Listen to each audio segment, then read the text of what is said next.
are Locked On Seahawks, your daily Seattle Seahawks podcast. Part of the Locked On Podcast Network, your team every day.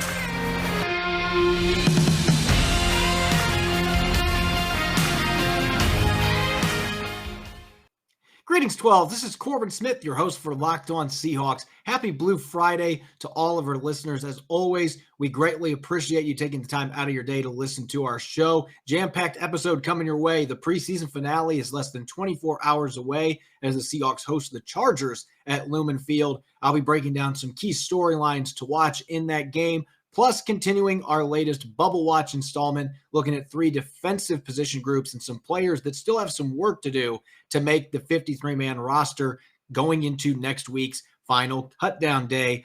The NFL season is about to begin, and nobody covers it like the Locked On Podcast Network. August 30th through September 8th, Locked On's Ultimate Season Preview is taking you through every team and every division with the help of Odyssey's Ross Tucker and Jason Lockenfora. Follow the Ultimate Season Preview 2021 feed on the Odyssey app or wherever you get your podcasts to tune in beginning August 30th.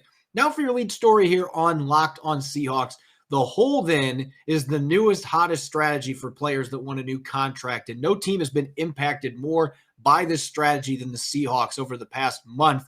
Jamal Adams and Dwane Brown, both of those players wanted new contracts, arrived at training camp, but did not participate. They were on the sidelines just to ensure they didn't get fines. The Seahawks were not going to be levying out any punishment as those two players worked towards new contracts. Jamal Adams ended up getting a record-breaking 4-year, $70 million deal. Dwane Brown, on the other hand, still is holding in and has yet to get a new contract. Doesn't look like he may get one. The Seahawks are hesitant to do that right now with a player that will soon be 36 years old. So he's still waiting for something to happen on that front. The Seahawks may play hardball with him going into the regular season. And now Quandre Diggs, with training camp wrapping up this week, he participated in practice the first 3 weeks. And then he decided on Monday, I'm going to make a statement. And Pete Carroll at that time told reporters that Diggs simply needed a day off. So it looked like it was a veteran rest day. That's not really what it was all about, though. Diggs wants a new contract as well. He's entering the final year of his current deal. And with Jamal Adams getting his new contract, he decided it was time to send a message to the front office. So he has not practiced at all this week. This is what Pete Carroll had to say when I asked him about Diggs' status following Friday's walkthrough. I think he's making a bit of a statement now, but I have nothing for you to update, and he deserves to do that. Quandre's been great all through camp. He's had a fantastic camp, and he's in great shape, and he's ready to go. Diggs is set to make a little over $6 million in 2021, which ranks 19th among safeties in the NFL. Given the season that he had for the Seahawks last year, and really the way he played for them after they traded for him midway through the 2019 season, he has more than earned a lucrative extension. Jamal Adams echoed those sentiments after he had signed his own deal and said it was a matter of time that Quandre Diggs is eventually going to get an extension of his own. Really what the big holdup is right now, that Diggs is probably going to need to get probably a little bit over $10 million, 11 or 12 million potentially per year. That's the type of money that he has earned. He was a Pro Bowler last year. He led the Seahawks with 5 interceptions. He had a career-high 10 passes defensed, finished 4th on the team with 62 tackles. For being a 5'9", 190-pound player, he's a hard hitter. He'll come up and stick you. Obviously has shown great coverage skills. He's one of only 5 safeties the last 2 seasons to get at least 8 interceptions, and he did it in 6 less games than any of the other 4 players on that exclusive list. So he's been extremely productive from a ball production standpoint and a tackling standpoint ever since the Seahawks got him midway through the 2019 season. He's only 28 years old as well. He's in the middle of his prime, a lot of good football left in him. So I still think there's going to be a deal reached between these two sides at some point, probably next offseason. I don't think, given the time that is available right now, and based on what I've been told, the Seahawks have not negotiated with Diggs and his camp yet anyway. You've got less than 2 weeks until the season opener. I don't see Brown or Diggs having a contract fast-tracked to be able to get it in before week 1, and the Seahawks just don't seem inclined to do it. They are going to play hardball, and clearly they are willing to let these veteran players that are entering the final year of their contract play these hold-in games. Pete Carroll emphasized that today. It's clearly evident that he supports Quandre Diggs choosing to do this. He has supported Jamal Adams and Dwane Brown doing it as well. It's something you certainly don't want to see happen too often, but these are 3 Pro Bowl caliber players that the Seahawks want to keep around. There's just some question marks with Brown, obviously with age, and with Diggs. You're talking about potentially investing almost $30 million in 2 players at a non-quarterback position. That's a lot of money. My argument would be safety is the most important position group in Pete Carroll's defense. We have seen what this defense looks like without Cam Chancellor, without Earl Thomas, and waiting for their replacements over a couple of years and the struggles that they had defensively, especially without Thomas. When you don't have that center fielder that can shut things down back there and has great ball skills, it really impacts the rest of this defense with this scheme. So I don't see the Seahawks being interested in going that route where they just let Quandre Diggs hit the free agent market and allow him to leave. Obviously, if he's demanding too much money, though, that might be something they have to do simply because of the cost and the fact they're going to be paying Jamal Adams $17.5 million per year over the next 4 seasons.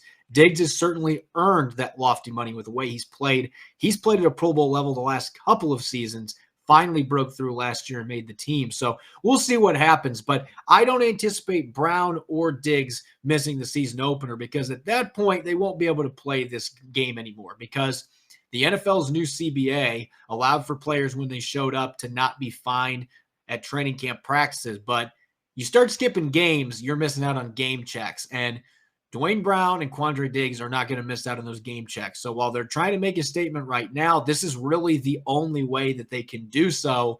And there comes an expiration date on that. And that is the start of the regular season. So I wouldn't be surprised if Quandre Diggs is back on the field next week. He's not going to be playing any snaps in his preseason finale after not practicing at all this week. Neither is Dwane Brown. He probably wasn't going to play regardless, given his age. They were going to give him the preseason off. But these 2 players should be back on the practice field soon. As far as extensions and locking them up beyond 2021, right now it's trending towards these players both playing in week 1 without a new deal in place. And that'll create some questions down the road, but the Seahawks seem content to play that game with 2 of their better players. When I return in the second quarter, we're going to look at that preseason finale, the Seahawks hosting the Chargers at Lumen Field on Saturday night. I'm going to be looking at 5 key storylines to watch as Seattle closes out with one final dress rehearsal before the start of the regular season. You're listening to the Locked On Seahawks podcast, part of the Locked On Podcast Network, your team every day.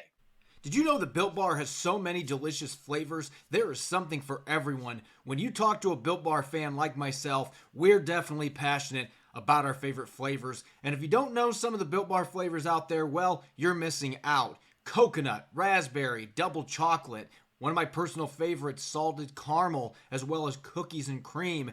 Tons of delicious flavors. If you haven't tried all the flavors, you can get a mixed box where you'll get 2 of each of the 9 flavors. I usually order 2 or 3 sets of them at once because I've got to have a Built Bar before I lift weights or go for a long run. Regardless of my workout, it is my pre-workout snack of choice. Not only are Built Bar flavors the best tasting, but they're healthy too. 17 to 18 grams of protein, calories ranging from 130 to 180, only 4 to 5 grams of sugar, and only 4 to 5 grams of net carbs. So you get amazing flavors, all tasty, and all healthy. Order today and get the grasshopper cookie or raspberry or whatever you like.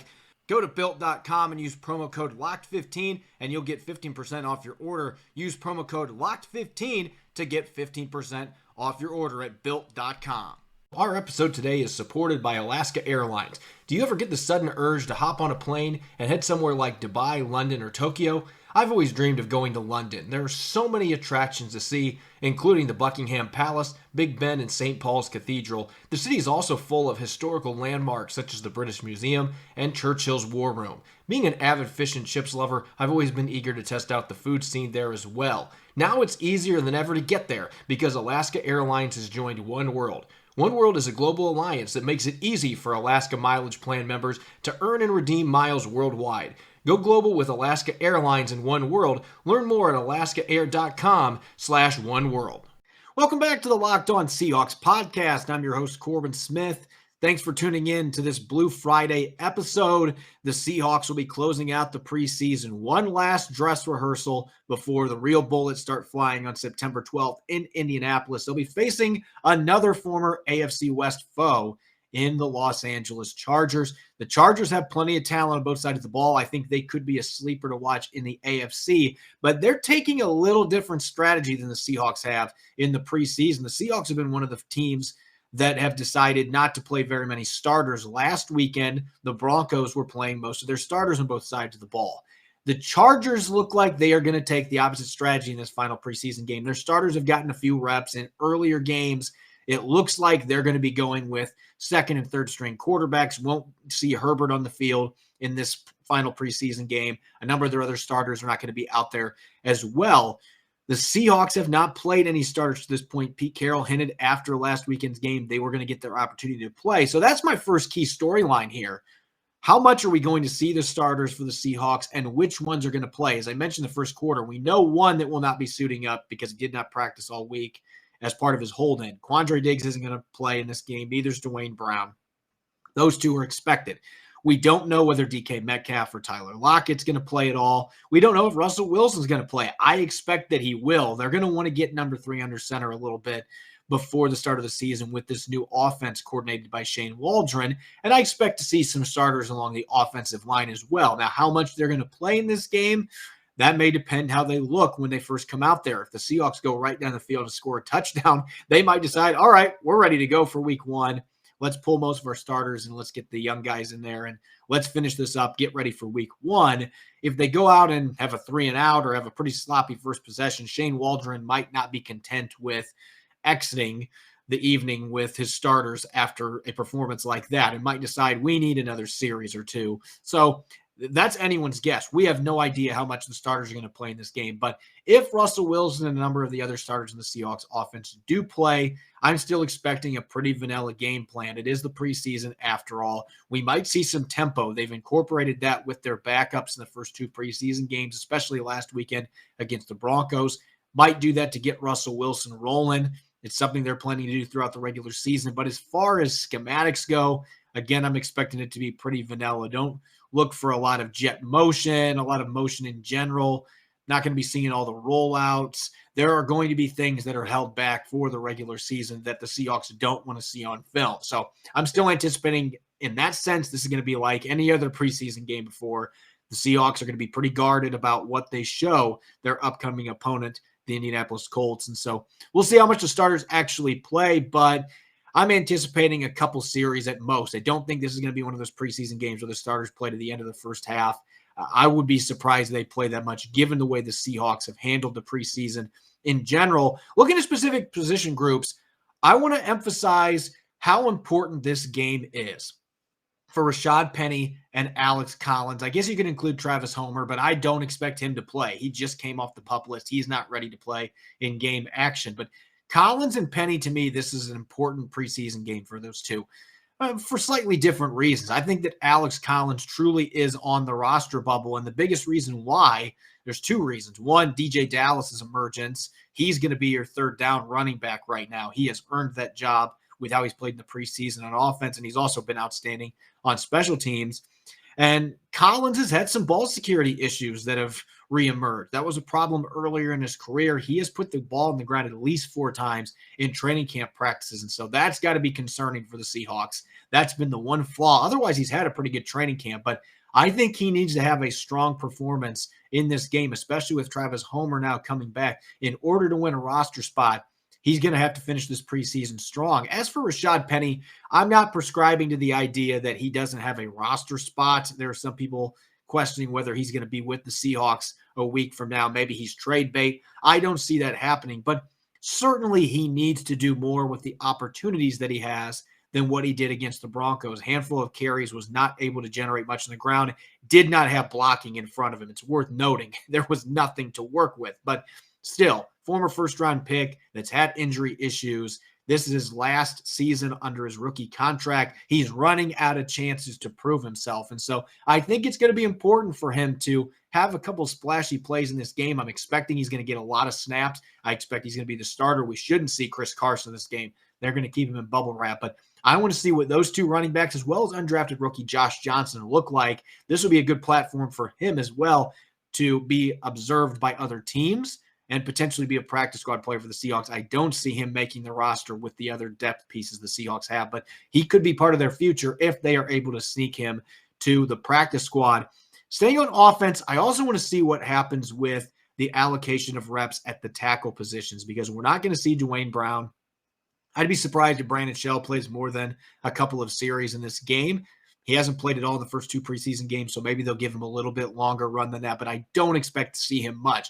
And that leaves the door open for players like Jamarco Jones and Cedric Ogbuehi, who have not played in the first two preseason games due to injury, to get some snaps in. They're going to have to play well with those opportunities because of Jake Kieran, the undrafted rookie out of California. He has looked really good in the first two preseason games, and he's got some things going in his favor. If this becomes an even matchup between those three players for maybe one or two roster spots, he's got a couple advantages working in his favor. One, he's extremely affordable as an undrafted rookie. The next 3 seasons, under $900,000 cap hit. Very affordable. Former 4-year starter at Cal, so you know he's got experience playing the highest level of college football. And the other thing that's working in his favor is durability. This is a kid that has been durable throughout his college career. You can't say that about Jones or Ogbuehi. They have both had their injury issues at the NFL level. So if the Seahawks are valuing experience, then one of those players will probably be selected over Kieran. But I think Kieran's a player that if he gets released, the film that he's put out there, a lot of tackle-needy teams in the NFL, I would be surprised if they can stash him on the practice squad. So big game for all three of those guys. All three of them have an opportunity to win a spot on this roster. I think there's a lot riding on this preseason game at the tackle position for those last couple of depth spots on the offensive line. On the defensive side of the football, it's all about the corners for me. We've seen what the Seahawks pass rush looks like. The linebackers, maybe a player like John Radigan can play his way onto the roster with a strong preseason game after missing the first two preseason games. But generally, you know who the starters are going to be at linebacker. You want to see more from Darrell Taylor. But to me, the biggest question mark on the defense is by and large the cornerback position, because to this point, we just haven't seen anybody create separation at that position. This was a competition the Seahawks were so excited about, and they still act like they are. But the preseason has been underwhelming for the position as a whole. My big question is, can somebody finally stand up and say, I want to be a starter in the secondary for this team? Ahkello Witherspoon's looked great in practice. So has Trey Flowers, but both of them have had their struggles in these preseason games so far. Trey Brown's dealing with a sore knee. He's not going to play in this game, missed practice all week. Gavin Hesselope is kind of an unheralded former undrafted rookie out of Stony Brook. He's maybe been the most impressive given expectations.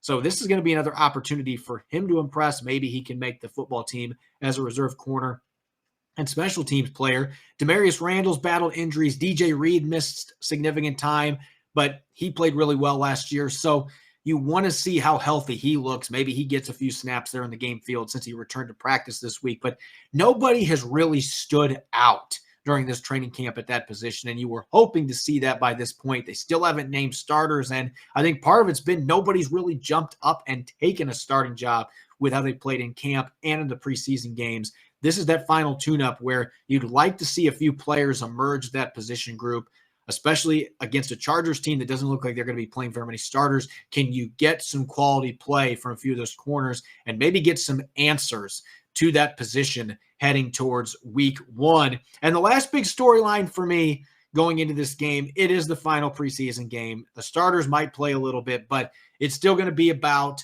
the young players that are vying for one of the last roster spots. For some of these guys, they're not battling for a roster spot. They're just enjoying what may be their final NFL game. The Seahawks have a handful of players that may fall in that category as well. 27 players that play in this game, or at least a chunk of those players, are not going to be on the roster by Tuesday at 1 p.m. Pacific time.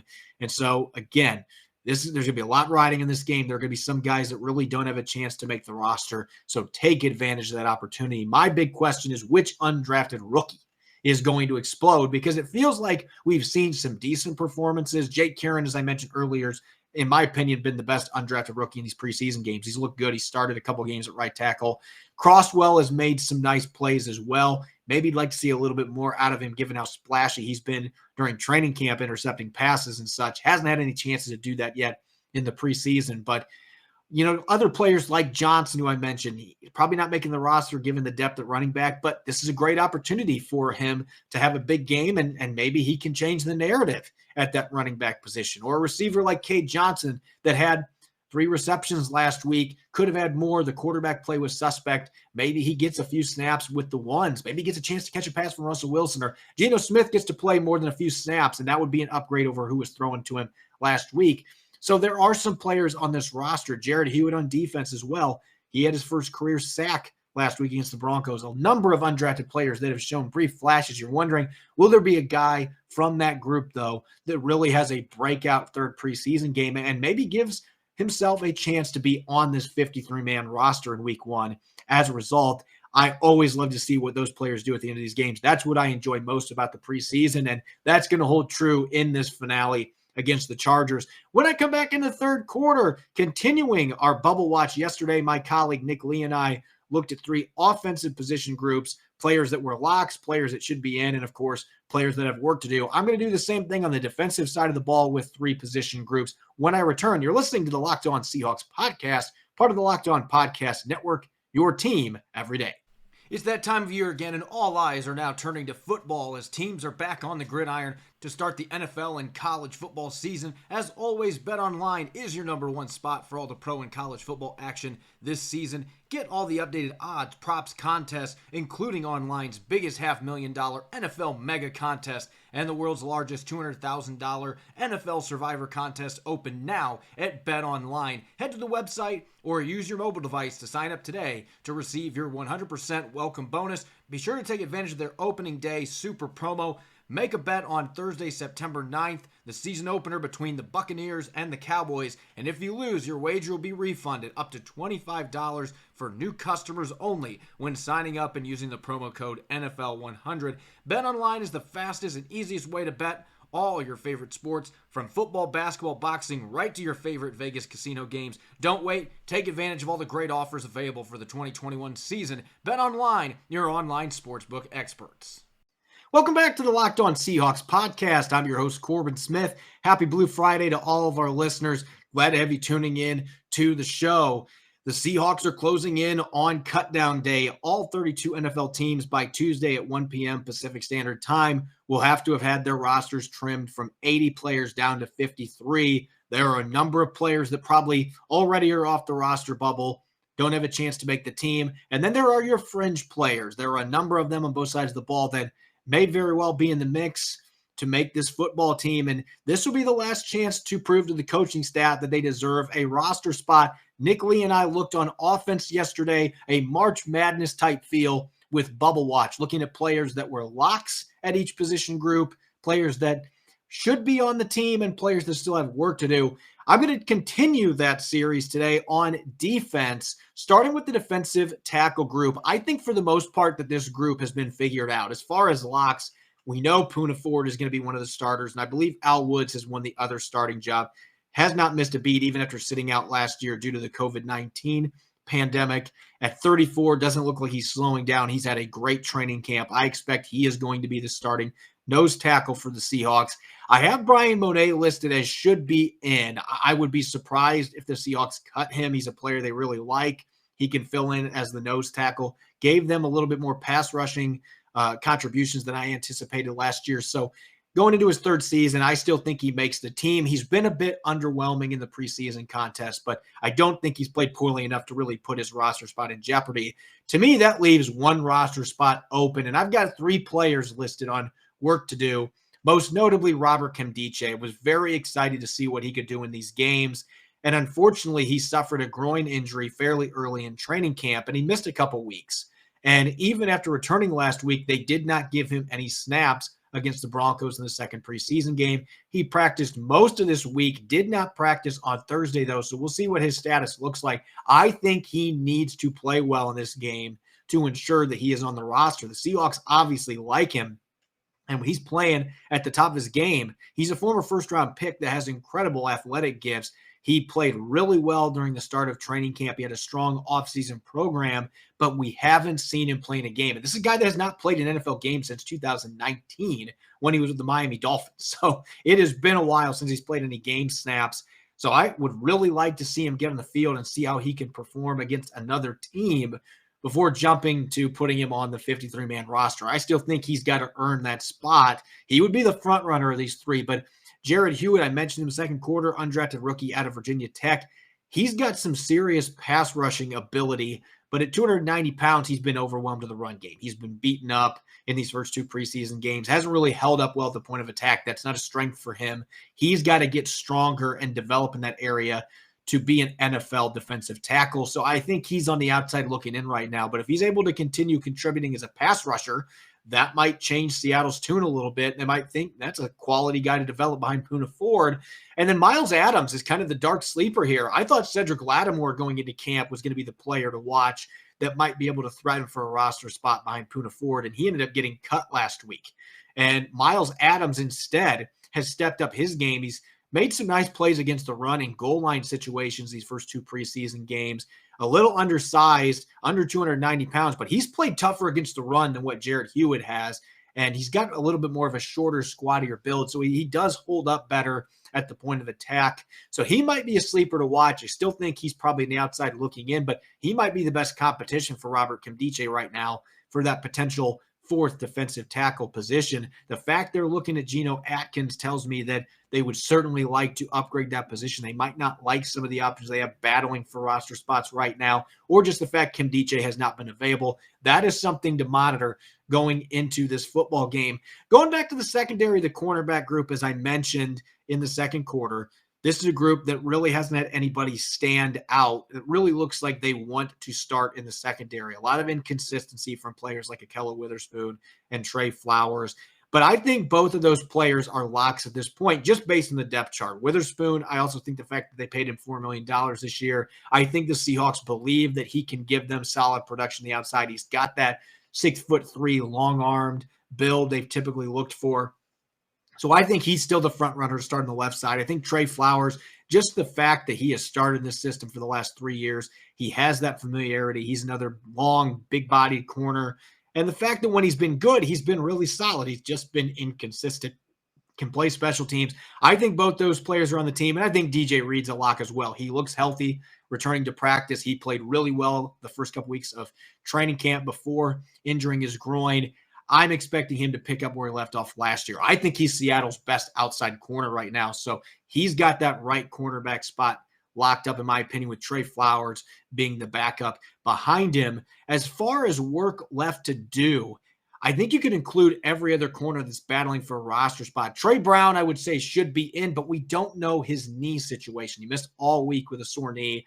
That's an injury that might be a little more significant than what the Seahawks are letting on, just based on Pete Carroll's body language when he was talking about the injury back on Monday, and the fact that they turned around and traded for John Reed and got him from the Houston Texans. Reed is a player I'm very curious about going to this game, because getting traded a couple days for the preseason finale does not bode well normally. That is not much time to be able to leave an impression on a coaching staff, but he had an outstanding practice on Wednesday. Pete Carroll was gushing about him after today's walkthrough. If he's able to go out and make some plays in the secondary, especially if Trey Brown's going to miss a bit more time, even though he's only been on the team a few days, maybe he's got a fighting chance to still win a roster spot going into week one. By then, the Seahawks might decide this is worth a future 7th-round pick. This is a second-year player that's got some upside. Let's give him a shot. I mentioned Gavin Hesselope earlier as well. Hesselope is a player that has really surprised me with his growth this season. I still would like to see a little more ball production from him. He has never had an interception dating back to the college level. I've never seen him pick off a pass in practice. He gets a lot of pass deflections, and he'll come up and hit you. He makes tackles in the run game, a physical player. He's played some in the slot, versatility in his game now. I think when you consider all those factors, he has played himself very much into this competition to win a roster spot, and he's going to be going up against Reed and Demarius Randall. I think those are the three players that have work left to do going into this preseason finale. Randall's got more than 30 starts under his belt in his career at corner. He's played safety, so you would think the advantage goes to him, but he has missed time in training camp with an injury as well, and Gavin Hesselope took advantage of that. And now the arrival of John Reed, another player with a similar build, similar athleticism in a lot of regards, and significantly younger, that makes this much more fascinating. So there's a lot riding in this game for those three players, and I think Ahkello Witherspoon and Flowers and Reed, they're locks, but you want to see them play better. In the case of Reed, you just want to see him get some snaps in this game, hopefully, against the Chargers. You just want to see those players step up and play better than they did the first two preseason games. And then the guys behind him, it really is a battle for probably two roster spots between Randall, Hesselope, as well as Reed. And with Trey Brown being in the mix there as well, they're hoping to get him back fairly quick. I expect the fourth-round pick is going to be one of the players that makes that team. So really, it's three players vying for most likely just one roster spot. That is going to be a lot of fun to watch unfold against the Chargers. And the last position I've got here, safety, obviously, there's no question marks about the starters. We know Jamal Adams and Quandre Diggs are locks. They are going to be starting for the Seahawks in week 1. I have Ryan Neal listed as a should be in. He is dealing with an oblique injury. So maybe there's a chance, depending how his recovery is. It sounds like this could be an injury that leaves him out for a little while. Maybe he's a player to start the season that ends up on injured reserve. If that happens, it's a prime opportunity for Ashari Crosswell to make this roster. He's had 2 interceptions in training camp. He's made a number of other big plays. He's been one of their best undrafted free agents. And he's a player I think has put enough on film, especially if he plays well in this finale, might be hard to sneak him to the practice squad. There might be other teams that want to pluck him off waivers, and the Seahawks have to be mindful of that. So Crosswell is a player that if he's able to contribute for you on special teams, it looks like he can do that, and he goes out and plays well in this preseason finale. I think he can potentially play himself into a roster spot. It might be one of those situations where he's an undrafted rookie they simply do not want to lose, and they're willing to part ways with another veteran at another position group on the roster. And, of course, if Neal's on injured reserve, that changes things as well because he's not going to be back for at least 3 weeks, and then you can justify keeping Crosswell around. Might be easier to release him and get him to a practice squad midway through the season than trying to do it coming out of training camp and coming out of the preseason. We'll see what happens there. That'll be a situation worth monitoring, but this is a talented kid that was very productive his first 2 years at Arizona State. Didn't really play any snaps much last year before being dismissed off Arizona State's team. So certainly there might be some character concerns, but the Seahawks don't seem to have any of those at this point. Pete Carroll's been happy with Crosswell's play. The fact that he is a bigger-bodied safety that can play that free safety spot certainly offers some intrigue at that position, especially with Quandre Diggs now being in the final year of his contract. I'm not calling him a hedge, but certainly a guy that could play some snaps for the Seahawks down the road. They might want to keep him around as an insurance policy for that reason. Betting on the NFL doesn't have to be a guessing game if you listen to the new Locked On Bets podcast hosted by your boy Q and handicapping expert Lee Sterling. Get daily picks, blowout specials, wrong team favorite picks, and Lee Sterling's Lock of the Day. Follow the Locked On Bets podcast brought to you by betonline.ag, wherever you get podcasts. You can follow me on Twitter at Corbin Smith NFL. Make sure to check out Locked On Seahawks on Apple Podcasts, Google Podcasts, Spotify, and the all-new Odyssey app. That's AUDACY. When I return on Monday, I'm going to be rejoined by my colleague Rob Rang, and the two of us will be breaking down Seattle's preseason finale, what went right, what went wrong, and, of course, we'll start diving into roster cuts as those trickle in and the Seahawks trim their roster down to 53 players. Thank you for listening in. Enjoy the rest of your Friday. Go Hawks.